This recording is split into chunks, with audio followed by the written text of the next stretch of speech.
Walter stared across the table at his attorney, dumbfounded. "Are you serious? I'm being sued by Bugs Bunny?" "It's not just Bugs Bunny," said the attorney. "It's Daffy Duck, Porky Pig, Yosemite Sam, Foghorn Leghorn, Sylvester the Cat, Tweety Pie, the Roadrunner, even the Coyotes after you. They want $500,000. Walter swallowed hard. Technically, he was not the target of a class action lawsuit leveled by America's favorite animated figures, but it sure felt that way. And $500,000 in 1948 was nearly $5 million in today's money. The question now was what to do. The problem first arose 8 years earlier on Walter's honeymoon. Walter and Gracie were celebrating their nuptials in a remote cabin on Lake June, somewhere in the high Sierras, a world away from Walter's Hollywood office. For once, the young animator was focused not on his sketches, but only on his beautiful bride. The scene was ideally suited for the task at hand. Gracie lit some candles as Walter started a fire and poured some champagne. Across the room, the marriage bed beckoned, and soon everything was unfolding according to plan. Then an urgent knocking on the front door shattered the moment. Walter leapt from the bed, in no condition to answer. "Who is it?" he yelled. No reply. Walter cracked the door and peeked out. No one there. Was he hearing things? Back in bed, the young lovers picked up where they left off when the rapping once again commenced. "Good grief," said Walter, leaping again from the last place in the world he wished to leave and yanking the door open to confront the perpetrator of this inexcusable in flagrante delicto. Once again, no one was there, but the rapping continued just above Walter's head. Walter stepped outside, looked up at the roof, and quickly identified the culprit, Dryocopus palladius, a woodpecker, banging away at the cabin, which was, ironically, precisely what Walter was trying but failing to accomplish.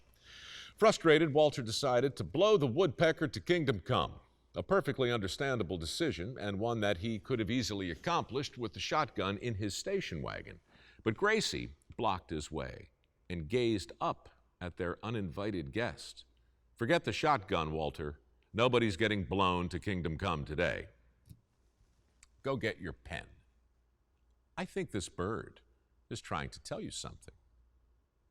Sketching a woodpecker was nowhere near the top 10 things Walter wanted to be doing at this point in time, but he took Gracie's advice, picked up his pen, and captured the essence of his winged nemesis on paper while giving it a decidedly human persona. Gracie was enchanted, and for the rest of their honeymoon, the woodpecker became their constant companion, serenading them with his constant tapping, distracting Walter to no end, but always getting a laugh out of his blushing bride. You can probably guess what happens next.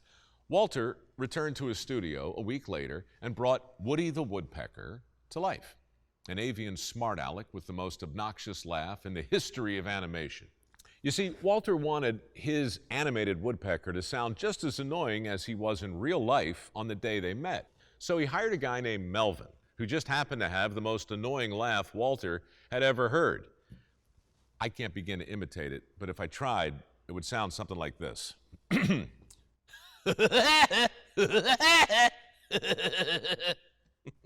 See, it's terrible. But over the decades, Melvin's unique laugh became synonymous with Woody the Woodpecker.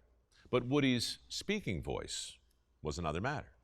After just 2 episodes as the voice of Woody, Melvin got a better offer from another studio and left Walter in a pickle. Woody was suddenly voiceless. Gracie volunteered her services, and Walter actually considered it. His wife was a talented performer, but Woody was a male bird, so Walter hired a voice actor named Ben Hardaway. Then a few years later, Danny Webb.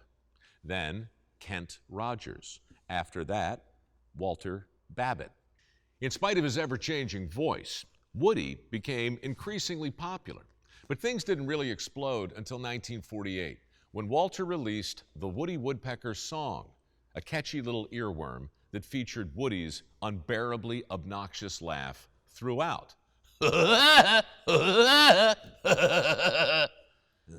Anyway, the hit tune went on to be nominated for an Academy Award and became Woody's official theme song. Soon, there were fan clubs spinning up all over the country, and Woody's popularity, thanks to that unbearably obnoxious laugh, went through the roof. Which brings us back to that $500,000 lawsuit that threatened to run Walter out of business. You see, even though Melvin had quit after just 2 episodes, forcing Walter to hire a new voice for Woody, Woody's unbearably obnoxious laugh was recorded as stock footage. That meant Walter had the right to keep using Melvin's version of Woody's laugh in all future episodes of The Woody Woodpecker Show. For the song, though, Walter did not have the right to use Mel's version of Woody's laugh. So Walter hired someone else to imitate the sound of Melvin's unbearably obnoxious laughter. The results were identical. And when Melvin watched the song go to the top of the charts, Bugs Bunny said, "Yeah, what's up, Doc?" To which Sylvester the cat replied, "Stuffer and succotash. Somebody owes us some money." Long story short, the judge was not persuaded by the man of 1,000 voices. Mel Blanc had protected his voice from being used, but not from being copied. In other words, the judge gave Mel Blanc the bird, and Porky Pig said, "Oh, that's all, folks." After the trial, Walter breathed a massive sigh of relief and resumed his endless search for Woody's permanent voice. Once again, thousands of audition tapes crossed his desk, but only one sounded right to Walter's ear. The voice was high and reedy, but bursting with attitude and personality. In short, it was perfect. Incredibly, though, the audition tape had no name attached. No agent, no phone number, nothing. But once again, Walter got lucky. After letting him twist for a while, Walter eventually heard from the voice artist who had submitted the anonymous audition tape, a very talented performer who would go on to provide Woody's voice for the next 35 years. The same performer, in fact, who talked Walter out of blowing an unbearably annoying woodpecker to kingdom come at a remote cabin on Lake June 8 years earlier somewhere in the high Sierras. A performer named Gracie Stafford, otherwise known as Mrs. Walter Lantz, the savior and the voice of their most unlikely love child, the one and only Woody Woodpecker. Anyway, that's the way I heard it.